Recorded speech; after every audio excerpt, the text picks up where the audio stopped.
This week, we're looking at the work of Robert Adam, the greatest exponent of the neoclassical style that was to dominate so much of the furniture and interior decoration in the latter half of the 18th century. Thomas Chippendale's famous book, The Gentleman and Cabinet Maker's Director, that book of furniture designs that we looked at last week, caused a revolution in the furniture world when it first appeared. But by the time of its third and final edition in 1762, yet another revolution was underway, the neoclassical style. Now, it's impossible to say, really, whether this particular style evolved first in France or in England, but we can certainly say that there was no greater exponent of it, no man who used it with greater vitality or distinction than did the architect Robert Adam. Adam was born in Kirkcaldy in 1728, the son of William Adam, who was the leading Scottish architect of the day. He went to school and university in Edinburgh, and after a time training with his father, it was decided that he should go on the grand tour to Italy, so as to have the opportunity of studying at first hand the architecture and decorations of ancient Rome. The 3 years or so that he stayed in Italy were certainly well spent. He made a great number of sketches of classical buildings and ruins, and indeed commissioned other artists to do sketches for him. He became absorbed in the architectural forms, the paintings and the stuccos of palaces, temples, basilicas, baths and villas. And his interest was further stimulated by the general atmosphere of excitement at the rediscovery of the many ancient Roman buildings taking place at that time. But despite that time he had spent in Italy studying the classical tradition, by the time he returned to England in 1758, Robert Adam had evolved his own positive neoclassical style with his own originality added to it. And it found a wide acceptance in the fashionable world of the period. People wanted to have their houses, or at the very least rooms, designed by Robert Adam. He set up in business in London with his three brothers, John and James and William, and within a decade he had firmly established his reputation. Now, among his interesting concepts was that the furniture in a room should be in total harmony with its surroundings, one complementing the other. And if, for instance, you had a particular motif in a chair, that motif might well have been repeated in the carpet, in the ceiling, the friezes, the chimney pieces, the mirrors, and so on. And these motifs really became Robert Adam's own personal hallmarks. They included things like goat or ram's head masks, festoons of flowers, patera, sphinxes, griffins, medallions, and anthemium, or honeysuckle. More than 9,000 of his original designs were bought after he died in 1792 by Sir John Soane, the architect of the Bank of England, and indeed they can still be seen today at Sir John Soane's Museum in London. Most of them take the form of primary sketches and ideas. Where furniture was concerned, later finished drawings were most likely sent to individual cabinet makers as guides for what they were to make.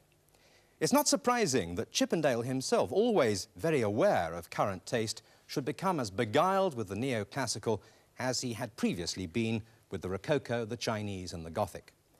This is Chippendale's famous Diana and Minerva commode, made in 1773 for Harwood House in Yorkshire. At £86, it was the most expensive item of cased furniture that Chippendale ever made. But Harwood House was just one of Robert Adam's great successes in the neoclassical style. There was also Kedleston Hall in Derbyshire, Sion House in Middlesex, Nostell Priory in Yorkshire, and Saltram House in Devon. The list could go on. But it would be wrong to suppose that Adam was only interested in the neoclassical.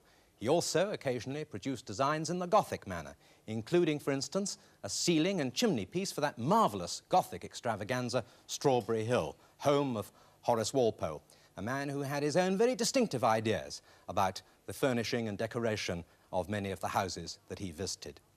But now we're going to visit a house just outside London, which is a really fine example of Robert Adam's work in the neoclassical style. We see the house through the eyes of Arthur Negus. This is Osterley Park, an Elizabethan mansion built in 1577 for Sir Thomas Gresham. In 1763, almost 200 years after it was built, a Robert Child instructed Robert Adam to modernize this mansion. He used what he could of the old, and as a matter of fact, all he has used are actually the 4 square towers at each corner of this building. Originally, it was built in the form of something like half an H, two side wings and a piece across the back. But you see, Robert Adam now, to modernize it, has filled in the front gap with a lovely Ionic portico. This double colonnade of stone pillars is erected right across here, and of course he has begun this wonderful plaster work of his above the dentil cornice there, the architectural cornice. He immediately brings in these winged griffins. This is Robert Adam outside. When we go inside, I hope to show you exactly what went through this man's mind. This great idea of creating one harmonious whole.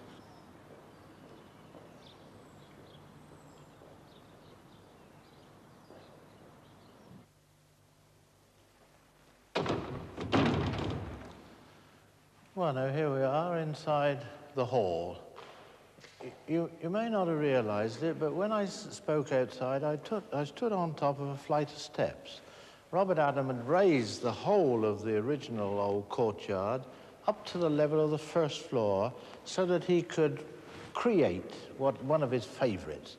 This, what he called piano nobile floor, where he really put all the important rooms in every house he did. This, as the hall, is perhaps one of the more simple rooms in this house, but you see, immediately one's eyes are drawn under that dome to the steel fireplace, and at once there's the reproduction of the winged griffins that stood just outside on the portico. And of course, these niches, he loved to put niches everywhere and stand these Grecian figures in Carrara marble in them. Carrara marble urns and covers on square pedestal bases, all the rich plaster work. Look, these Roman trophies of war. The columns have been squared, but they're practically the same with their carved capitals. And the doors, lovely Cuban mahogany doors with carved borders. But look at the care this man gave to just a doorknob. Look at the elegance there of that brass doorknob. This was how Robert Adam worked. Nothing was too much for him to give his whole mind to. As a matter of fact, there are only 4 pieces of furniture in this hall, and there are these 4 settees. Now, you notice these square columns form some sort of a little niche here, and each niche has a settee, made especially to fit just the one that it was made for. Well, they're nice, but my word, you just wait and see what we've got to show you in the library. Here we are then, the library, with these rather boldly designed open bookcases. The round Corinthian columns on this one is exactly matched by the one on the other side of the door. There for a purpose, because you notice these rooms are not over-furnished by any means. They're really like showrooms. And the idea in this room was that between these 2 Corinthian columns, there stood a writing table. And between each open bookcase, exactly matched just right, was one of these lyre-back armchairs. And my word, these are worth looking at. Of course, in mahogany, but you may be sure, plenty of satinwood about with Robert Adam. All the white inlay satinwood, a little bit of green-stained hairwood. This wood here, this darker wood, is rosewood. Lyre-shaped. You know, Horace Walpole had something to say about these. He said, they've taken from antique lyres and made harmony. Rather nice, isn't it? You see then, again, these Vitruvian scrolls, these things are very common at this time, around about 1770. Square taper legs, and exactly the same on the writing table, in fact, made en suite. Easier to talk about the legs on the writing table. These lovely ormolu swags of laurel, so reminiscent here now of neoclassicism in French furniture. Louis XVI style of ormolu swags here. The one thing I forgot about these chairs, these little ormolu roundels, these little bust portraits, as it were, of men and women, of course, reproduced high up above each chair, the fellow or the girl looking exactly the same way, up there in plaster, creating this symmetry. And then we have the painted panels by Zucchi. Now, you'll know that Zucchi, he came to England in 1766, and 15 years later, in 1781, he married who I suppose was Robert Adams' first artist. Everybody will know her name, Angelica Kauffman. And of course, in the center of the room, where you might expect to find it, a very fine example of a knee-hole desk. Beautiful desk, this. Double-sided, of course, but not strictly en suite to the writing tables and chairs. Here resembles the legs of the chair. You see square taper leg with a bit of acanthus coming up, different, but the same Vitruvian scrolls, just the same, flattened in the middle everywhere, look. And here on these cupboard doors, each door is different, although within an oval inlaid laurel. By the way, this wood is hair wood, and stained sycamore, but oval inlaid satinwood laurel. This depicts sculpture. The other side behind me, architecture, music and painting, the other side, or the other side. But you see, coming to the ormolu mounts, you remember on the chairs and writing table, lovely laurel swags. Here, a peculiar sort of mount with this oak leaf and acorn design in the middle. So when we go around the corner, we dispense with the laurel, and we find the end is beautifully inlaid with a satinwood two-handled urn, great favorite this of Robert Adam. But of course, in order to keep the symmetry going, on the ends here we've got oak leaves, swags of oak leaves. Really a fine piece of furniture. And now we've arrived in what Robert Adam called the eating room. Curious name that to me, not the dining room, the eating room. And in an inventory of 1782, all these items are listed. No dining table at all, which sort of reinforces the idea that I had that this man really made these staterooms all through this floor really as showrooms. Since the V&A have administered this for the National Trust, they've sought to put all the things back as Robert Adam envisaged them. These chairs, for example, 12 of these dining chairs, all stand back against the wall because the symmetry of the room would be completely lost if they were all higgledy-piggledy in the middle here around the dining table. You see the lyre-shaped supports. Robert Adam responsible for this design. No, the first time it ever appeared was in Robert Adam's designs. And here you see, he doesn't get away from Chippendale's top rail. But there they are, they're very pretty. And of course, as you would expect, sideboards and urns.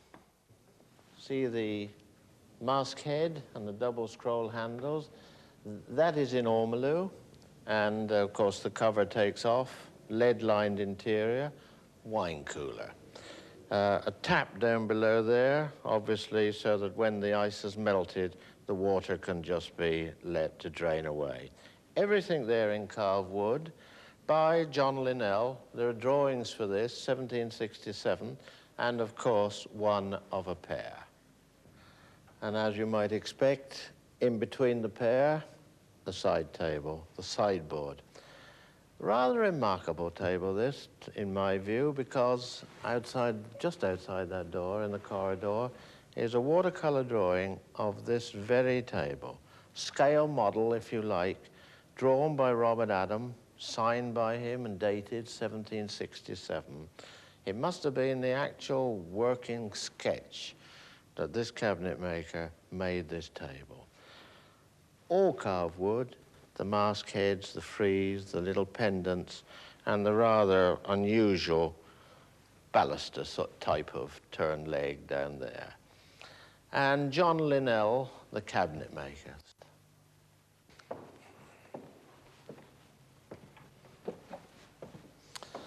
This settee, in mahogany, 13 foot long. 13 foot long, that's more than twice the width of a normal full-size Chesterfield settee. And yet, of course, as you might imagine, in complete proportion to this room, because now we've arrived into the long gallery, 147 feet away. Just look at that. I'm not particularly attracted to the furniture in this room as I am to the mirrors on the wall. And here, of course, is one of the mirrors. One, not one of a pair, just six. Just imagine 6 such mirrors in this long gallery. Adjustable ormolu branches here, look, but look at the whole concept of the thing. Inverted heart shape. You see, everything tends to lead one's eye up this mirror. Everything seems to go up, these reclining figures, as it were, laying on the curves of the mirror, taking one's eye right up there to rather an unusual little oval finish up there, a sort of a oval pagoda right at the top.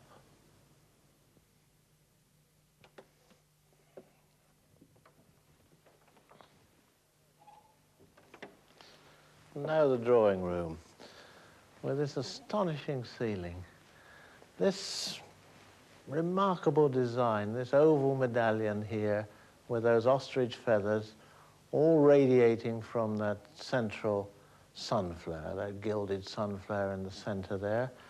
Curiously enough, a design never repeated elsewhere in any other house by Robert Adam. That is the only one. And you see the rest of the field filled with these octagonals, all with sunflowers, gilded sunflowers, a wonderful ceiling. And, of course, one would expect the reflection of this, knowing Robert Adam, as it were, in the carpet. And there is actually in this house a drawing by him of this very carpet. You see the big oval in the center, sort of simulating these ostrich feathers and the roundels of flowers all around there. And you know, Horace Walpole visited this house on 2 occasions. He was very critical of this man Adam, because here was a very different design creeping into people's homes. He said, what a pity we've lost the solidarity of William Kent for the filigree of Robert Adam. And when he visited this room, he was forced to say this room was worthy of Eve before the fall. And talking about the filigree of Robert Adam, he must have had in his mind pieces of furniture like this. This pair of semicircular commodes in harewood and satinwood, the only known pair in existence, this, authenticated by Robert Adam's own designs, dating it from 1773. And they really are fantastic. Actually, the top there, well, I couldn't put words to the inlay in that top. It is absolutely smothered and most remarkable. But coming now to the front, to the commode, there you see the roundel in the middle there of Cupid and Venus. That's inlaid wood, you know. Wood, that is, with a cabinet maker having the skill to make what is virtually a wood picture. That's not paint, that is wood. And all the mouldings you see, all the front, everywhere. These square supports, all in beautiful gilded bronze. Ormolu, the pendant frieze, all the mouldings, everywhere. And, of course, these rather remarkable tablets in the center of each. My friends, these winged griffins, got back again supporting the oval medallion. Not only there, but of course, Robert Adam's mind, everything must be uniform, and so they actually appear over every doorway in this room. This is the Etruscan room, the walls hung with canvas and painted with sphinx Wedgwood vases, Grecian figures, tripods, the lot. Horace Walpole, critical of this room, said, like leaving a palace and walking into a potter's field. But it must be remembered that this was, in fact, only a dressing room, the dressing room to this state bedroom where sits this enormous Adam bed.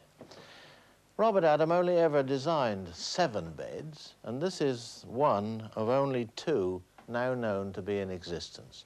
You see, in point of fact, it's an 8-poster bed, because there are 2 of these large round posts at each corner. And here, Horace Walpole really ridiculed this, because he said, too theatric, too like a modern headdress, for round the outside of the dome are festoons of artificial flowers. Whatever would Vitruvius think of a dome decorated by a milliner?